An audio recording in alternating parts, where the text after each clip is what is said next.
Pizza செய்யலாமா? இது செய்யறதுக்கு 1 spoon east, 1/2 spoon salt, 1/2 spoon சக்கரை சேர்த்து இது மூணையும் கொஞ்சம் ஹாட் வாட்டர்ல மிக்ஸ் பண்ணி வைக்கிறேன். இது அப்படியே இருக்கட்டும். அடுத்தது இன்னொரு பவுல்ல 250 கிராம் மைதா எடுத்திருக்கேன். நம்ம ஈஸ்ட் வச்சிருந்தோம்னா அது 15 நிமிஷம் கழிச்சு எடுத்து பார்க்குறேன். நல்ல ஆக்டிவிட்டியா இருக்கு.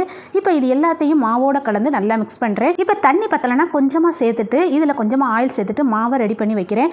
இது ஒரு 15 நிமிஷம் அப்படியே இருக்கட்டும். அடுத்ததா பீட்சா செய்யறதுக்கு அதுக்கு சாஸ் ரெடி பண்ணணும். அதுக்கு கொஞ்சமா ஒரு பேன்ல ஆயில் சேர்த்துட்டு ஒரு 20 போல பூண்டு பல்ல நல்லா ஃப்ரை பண்ணி வேற பவுலுக்கு ட்ரான்ஸ்ஃபர் பண்றேன். அதுக்கப்புறம் அதே மாதிரி 2 தக்காளியும் பூண்டு மாதிரி நல்லா ஃப்ரை பண்ணி அதையும் எடுத்து வச்சுக்கலாம். அடுத்ததாக பார்த்தீங்கன்னா மிக்சர் ஜாரில் நம்ம பூண்டு பல்லையும் தக்காளியையும் அப்படியே சேர்த்துட்டு இதில் 1 ஸ்பூன் மிளகாயத்தூள், 1/4 டீஸ்பூன் உப்பு, கொஞ்சமாக பட்டர், கொஞ்சம் சக்கரை, இது எல்லாத்தையும் நல்லா நைஸாக அரைச்சிட்டு வந்தாச்சு. இப்போ பீட்சா சாஸ் ரெடி ஆயிடுச்சு. இந்த தட்டு வாங்கி எவ்வளோ நாள் ஆகுது, இதில் பீட்சா செய்யணும்னு ரொம்ப நாள் ஆசை. இன்னைக்கு நான் செய்ய போகிறேன். இப்போ மாவு பார்த்தீங்கன்னா நல்லா புசு புசுன்னு நல்ல ஆக்டிவிட்டியாக இருக்குது. இப்போ மாவை நல்லா ஒரு முறை மிக்ஸ் பண்ணிட்டு இப்போ பீட்சா தட்டையில் கொஞ்சமாக ஆயில் தடவிட்டு மாவை எடுத்து அப்படியே நல்லா தட்டையாக சமப்படுத்திக்கலாம். உள்ள இருக்க வேகணுங்கிறதுக்காக ஒரு ஸ்போக்குனால நல்லா குத்தி விட்டுறலாம். இதில் நம்ம செஞ்சு வச்ச பீஸா சாஸையும் போட்டு அது மேலே சில்லி ஃப்ளேக்ஸையும் போட்டுட்டு வெறும் குடமிளகாய், வெங்காயம் மட்டும்தான் மேலாப்பில் வைக்கிறேன். அடுத்ததாக பார்த்தீங்கன்னா சிக்கன் 65 மேலாப்பில், அதாவது தாராளமாக வைக்கிறேன், அப்போ தான் நல்லா இருக்கும். அடுத்ததாக பார்த்தீங்கன்னா பீட்சா சீஸ் இருக்கு இல்லையா, அதை நல்லா அதாவது தூவி விட்டுக்கலாம். உங்களுக்கு எவ்வளோ பிடிக்குமோ அவ்வளோ தூவி விட்டுக்கோங்க. ரொம்ப டேஸ்ட்டாக இருக்கும், உடம்புக்கும் ரொம்ப நல்லது. இந்த சீஸ் மேலே கொஞ்சம் மிளகுத்தூள், கொஞ்சம் சில்லி ஃப்ளேக்ஸ் அப்படி மேலாப்பில் தூவி 10 நிமிஷம் ப்ரீ ஹீட் பண்ண ஓவனில்